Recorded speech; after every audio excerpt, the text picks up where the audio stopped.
हाँ जी, सो आज हम स्टार्ट करेंगे क्वेश्चन नंबर 71।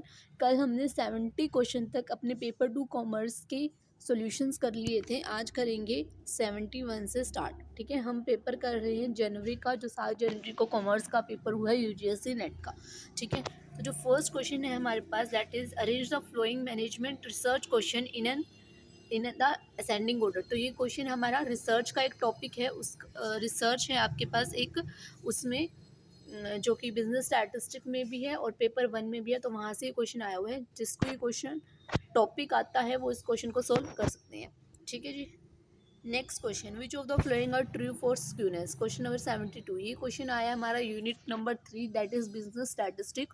टॉपिक है आपके पास स्क्यूनेस। स्क्यूनेस अभी आपका टॉपिक हुआ नहीं है, इसलिए मे बी अगर आपने पहले किया हो तो आपको इसका आंसर आता हो, मे बी नहीं आता हो। जो इसका आंसर है वो है हमारे पास बी सी डी, यानी कि तीनों ही ऑप्शन हमारे पास क्या है, करेक्ट है।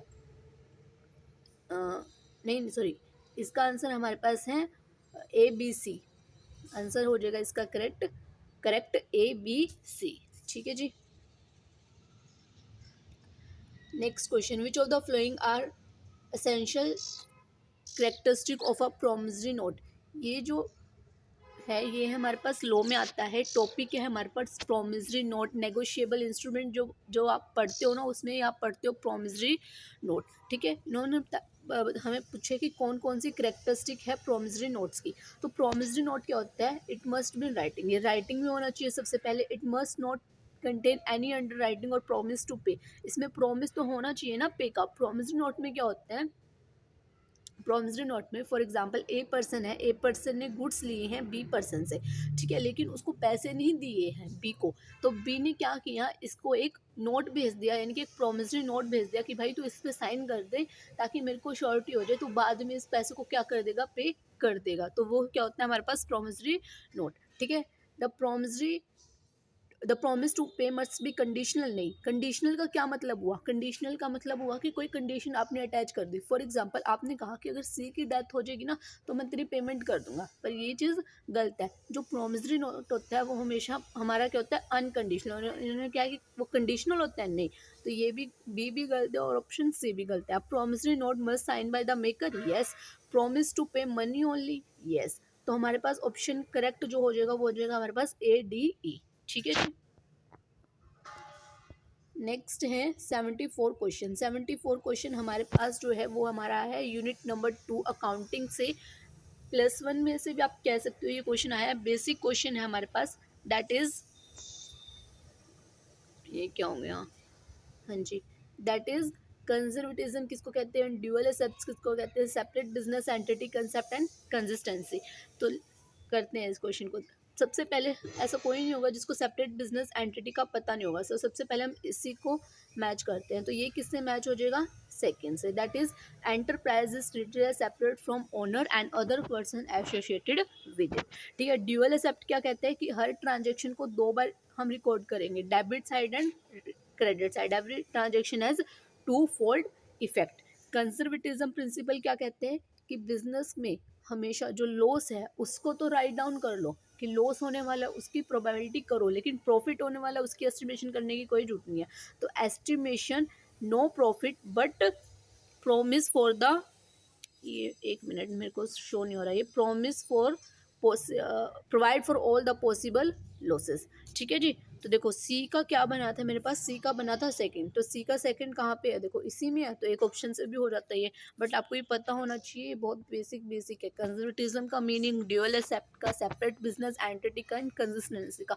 जब बच्चा यूनिट सेकंड अकाउंटिंग प्रिपेयर करता है ना, तो वो जो मोटे मोटे टॉपिक होता है जैसे मार्जिनल कॉस्टिंग हो गया, कॉस्ट अकाउंटिंग हो गया, ये टॉपिक्स कर लेता है, लेकिन जो बेसिक होता है वो उसको छोड़ देता है। वो कहता है बेसिक तो मेरे को आता है, लेकिन कई बार वो बेसिक में से भी बहुत टफ क्वेश्चन आपसे पूछ लेते हैं।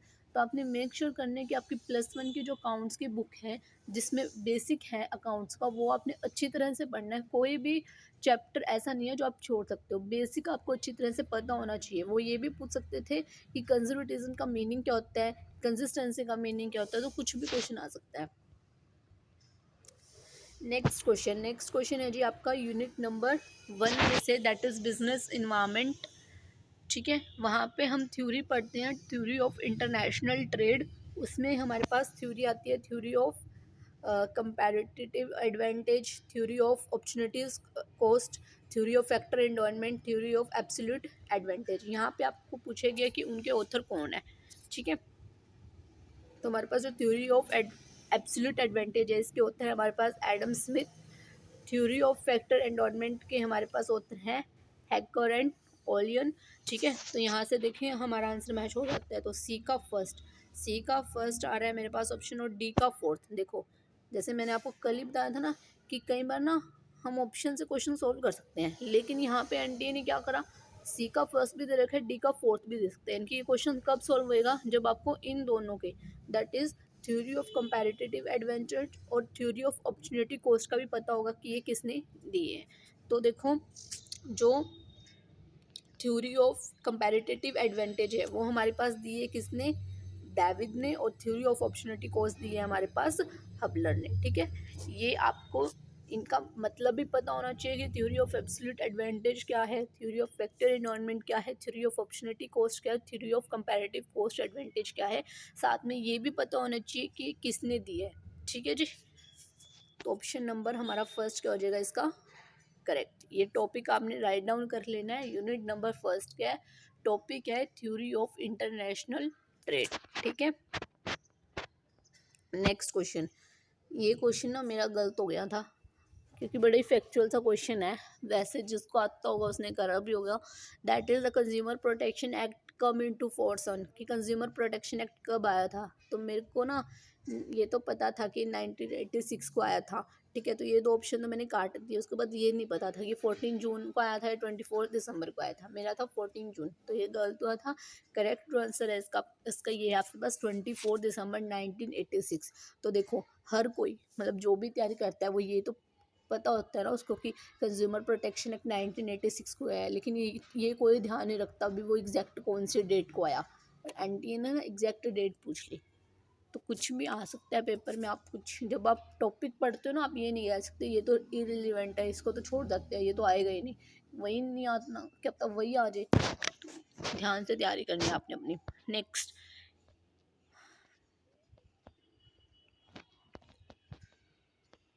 हाँ जी, ये क्वेश्चन आपका है यूनिट नंबर सेकंड से, और जो टॉपिक है वो है हमारे पास कॉस्ट अकाउंटिंग का। जब आप कॉस्ट अकाउंटिंग निकालते हैं, कॉस्ट अकाउंटिंग पढ़ते हैं, तब आपने पढ़ा होगा direct material cost, direct price variance, direct material usages and direct mix variance. फॉर्मूले आपने बताने हैं कि इनके फॉर्मूले कौन से हैं। देखो सबसे पहले मटेरियल प्राइस वेरिएंस का फॉर्मूला होता है standard price minus actual price into में एक्चुअल क्वांटिटी। तो यहाँ से कौन सा मैच कर रहा है मेरे पास, ये, यानी कि बी का क्या हो जाएगा मेरे पास थर्ड। अब देखें ऑप्शंस में जाके बी का थर्ड अब देखो दो में आ रहा है, 21 में और 21 में, तो इसको काट दो और इसको काट दो। नेक्स्ट है आपके पास direct material cost variance. Next direct material cost variance का फॉर्मूला क्या होता है हमारे पास, standard cost for actual output minus actual output, यानी कि ये, तो ये भी और ये भी। अब मेरा इससे भी नहीं हो रहा ऑप्शन, तो मेरे को नेक्स्ट देखना पड़ेगा, that is direct material usages variance and direct material mix variance. तो डायरेक्ट मटेरियल यूजेस वेरिएंस का फॉर्मूला मेरे पास होता है स्टैंडर्ड प्राइस इनटू में standard quantity for actual output quantity minus actual quantity. ये अगर आपको फॉर्मूले याद होंगे ना तो आपका हो जाएगा ये क्वेश्चन, ठीक है। थोड़ा सा वैसे इन्होंने कॉम्प्लिकेट करके पूछ रखा है इस क्वेश्चन को, और कॉम्प्लिकेशन कहाँ पे है, इन दोनों में, ठीक है। जो मैं आपको ये टॉपिक करवाऊंगी ना, ये क्वेश्चन मैंने दोबारा से करवाना है क्योंकि इसमें थोड़ा सा कॉम्प्लिकेटेड है, ये एग्जैक्ट सोल्व नहीं होता। मेरा ये रॉन्ग हो गया था क्योंकि मैंने ऑप्शन नंबर सेकंड करा था, क्योंकि इसमें है थोड़ी सी कॉम्प्लिकेशन। मैंने ध्यान से भी नहीं टॉपिक को पढ़ा था, जल्दी जल्दी में सिलेबस करने के चक्कर में बहुत कम टाइम रह गया था ना, तो उस चक्कर में ये मेरा तो गलत हो गया। बट इसका करेक्ट ऑप्शन है वो है ऑप्शन नंबर 3, ठीक है जी। Next question, very very important question. ये क्वेश्चन है हमारे पास यूनिट नंबर 10 में से, दैट इज इनकम टैक्स। और क्वेश्चन देखो आपको कहाँ से पूछे गए हैं। देखो एक तो आपसे पूछ लिया जो कैपिटल गेन है, 5 हेड पढ़ते हैं ना हम, income from other sources, income from salary, income from capital gain, income from PGBP and और कौन सा रह गया, इनकम फ्रॉम हाउस प्रॉपर्टी। तो आपसे पूछ लिया कि शॉर्ट टर्म कैपिटल जो गेन है ना उसका सेक्शन क्या 242 सब सेक्शन ए है, यस, तो इसका सेक्शन ये है, ठीक है। नेक्स्ट पूछे जो commutated pension received by government employees exempted from the tax, yes it is दो हाथी, एक तो कंप्यूटेड होती है और एक अनकम्प्यूटेड होती है, ठीक है। जो अनकम्प्यूटेड होती है उस पर तो टैक्स लगता है, लेकिन जो कम्प्यूटेड पेंशन होती है गवर्नमेंट एम्प्लॉय की वो फुल्ली क्या होती है, अजम्प्टेड होती है। तो ऑप्शन में मेरे पास आना चाहिए ए और ई। ए और ई मेरे पास किस ऑप्शन में है, इस ऑप्शन में है, ठीक है। तो मेरा आंसर कौन सा करेक्ट है, ये, ठीक है।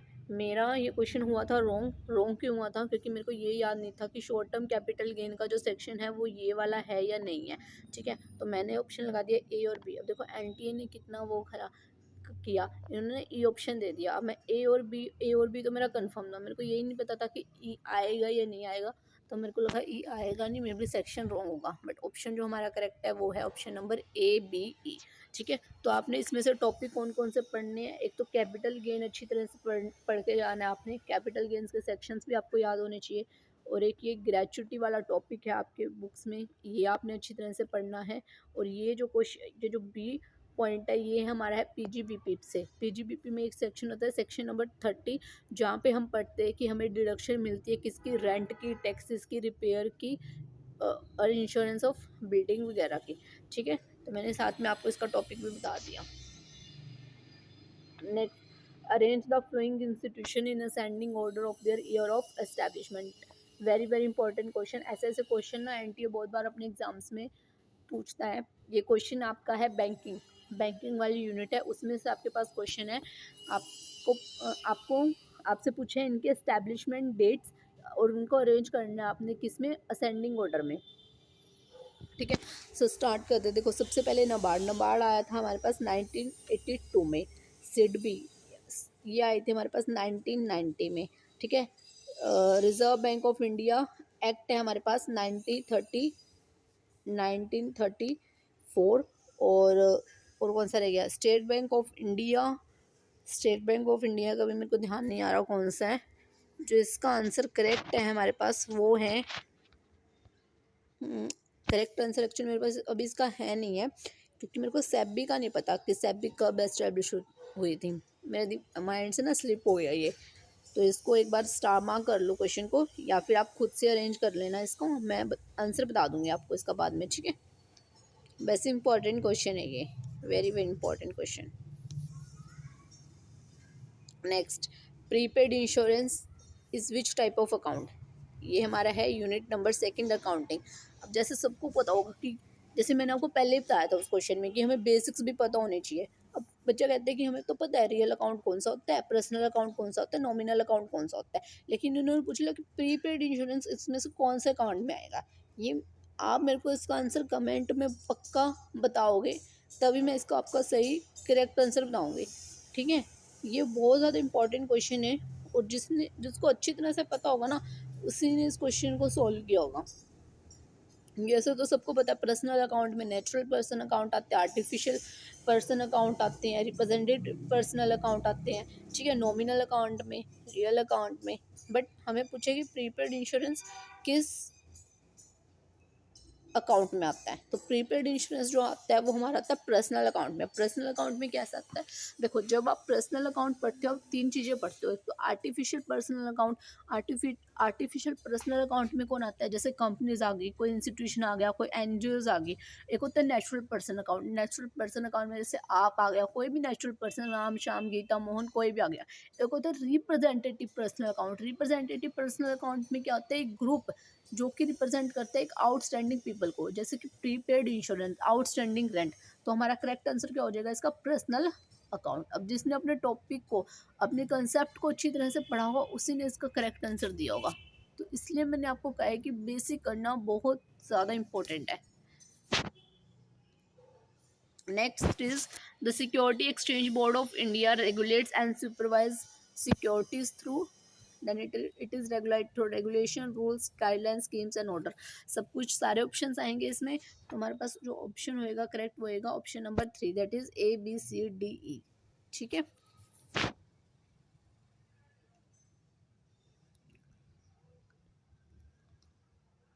नेक्स्ट जो हमारे पास क्वेश्चन है वो आपका है यूनिट लॉ की यूनिट से। टॉपिक है आपके पास IT एक्ट 2000। IT एक्ट 2000 बहुत ज़्यादा इंपॉर्टेंट है, बहुत ही एडवांस क्वेश्चन या फिर बहुत ही कॉम्प्लिकेटेड सा क्वेश्चन उसमें से पूछ लिया है, क्योंकि सेक्शंस पूछ लिए हैं। सेक्शन किसी को भी याद नहीं होते, IT एक्ट के बहुत सारे सेक्शंस हैं, ठीक है। तो जब हम ये टॉपिक करेंगे तब हम इस क्वेश्चन को क्या करेंगे, सॉल्व करेंगे। मैंने आपको टॉपिक बता दिया, टॉपिक हमारे पास है IT एक्ट 2000। अच्छी तरह से इस एक्ट को पढ़ना है, प्लस सेक्शन भी इसके क्या करने हैं, आपको याद करने हैं।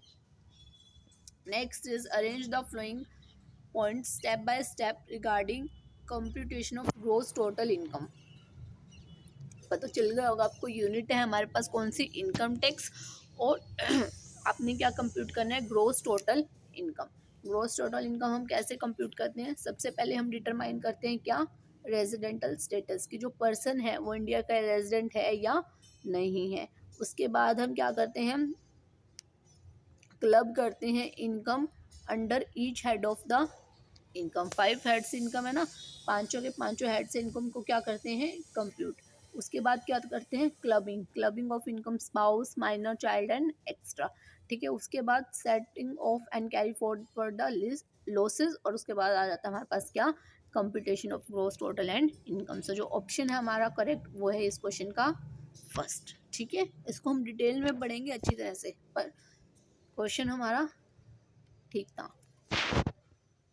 नेक्स्ट क्वेश्चन में आपको बताना है प्रोडक्ट लाइफ साइकिल स्टेजेस पूछी गई है, कि जो प्रोडक्ट है वो इंट्रोडक्शन में आप क्या स्ट्रेटजीज यूज़ करते हो, ग्रोथ में आप क्या स्ट्रेटजीज यूज़ करते हो, मैच्योरिटी में क्या स्ट्रेटजीज यूज़ करते हो, डिक्लाइनिंग में क्या स्ट्रेटजीज आप यूज़ करते हो। तो देखो, जब इंट्रोडक्शन में होता है कोई भी प्रोडक्ट, तो आप उसकी क्या करते हो,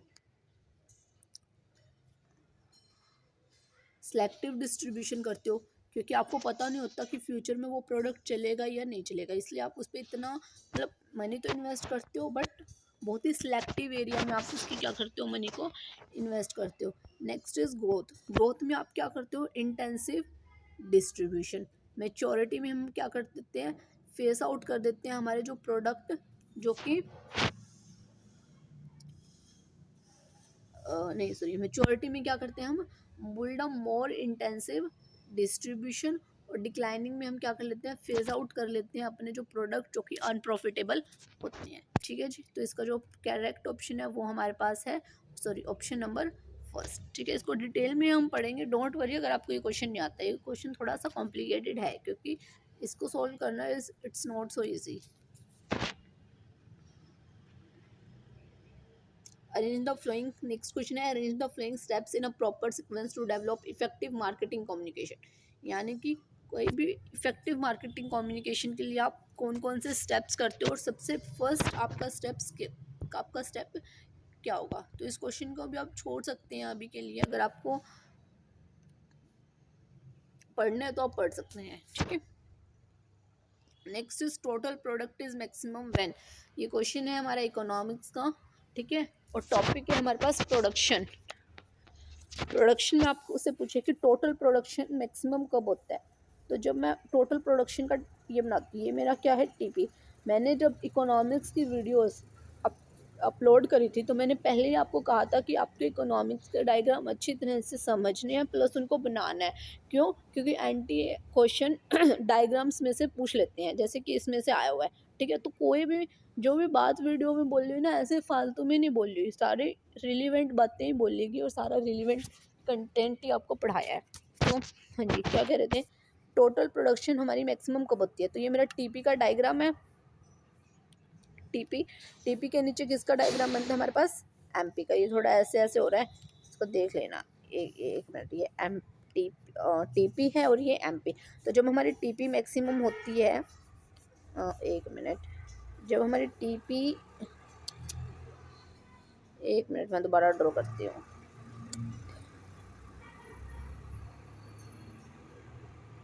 हाँ जी, जब मेरी टीपी क्या है, मैक्सिमम, तब मेरी एमपी क्या होती है, 0।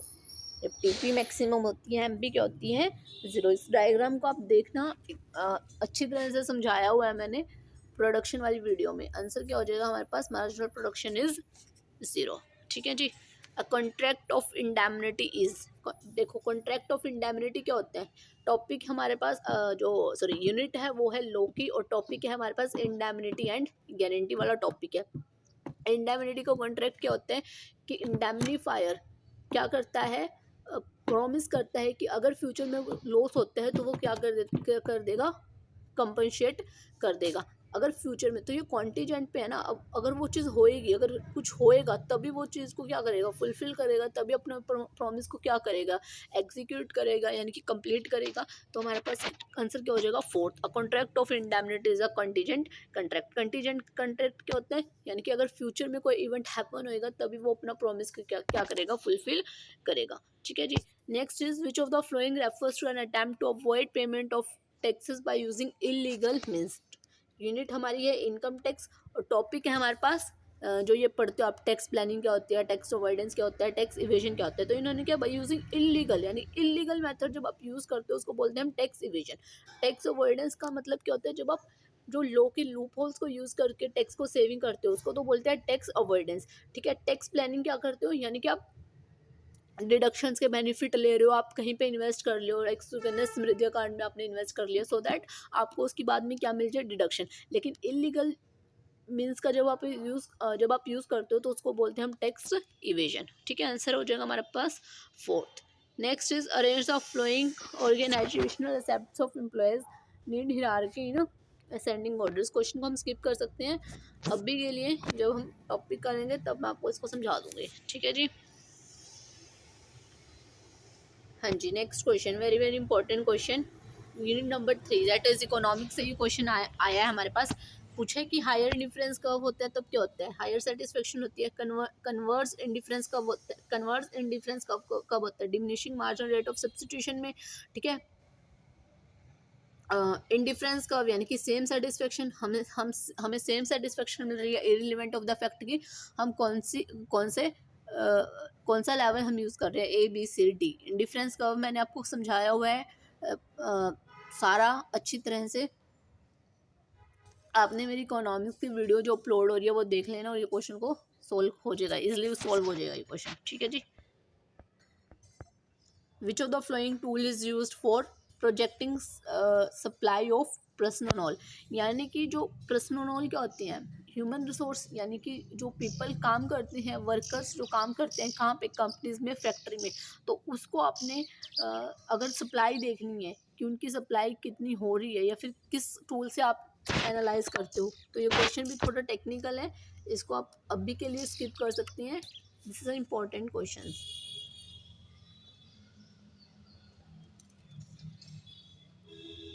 हाँ जी। तो बाकी हम करेंगे कल, थोड़ा थोड़ा करेंगे, सो दैट आपको अच्छी तरह से उसको समझ भी आ जाए और आप कर भी लें अच्छी तरह से। ठीक है। पेपर वन वन भी रहता है अभी हमारा करना, 90 तक हमने क्वेश्चन कर लिए हैं अपने, बाकी हम बाद में कर लेंगे। ठीक है जी। ये हमारा पेपर वन है। ठीक है जी। सो आपने अपनी इकोनॉमिक्स की वीडियो, जो भी क्वेश्चन आपको है ना कि ये क्वेश्चन मेरे को नहीं आ रहा, एक बार आप वीडियो देखो, इकोनॉमिक्स की अपलोड है, बिजनेस स्टैटिस्टिक्स के कुछ टॉपिक्स अपलोड है, आपसे ज़रूर क्वेश्चन सोल्व होंगे। ठीक है जी। So thank you so much.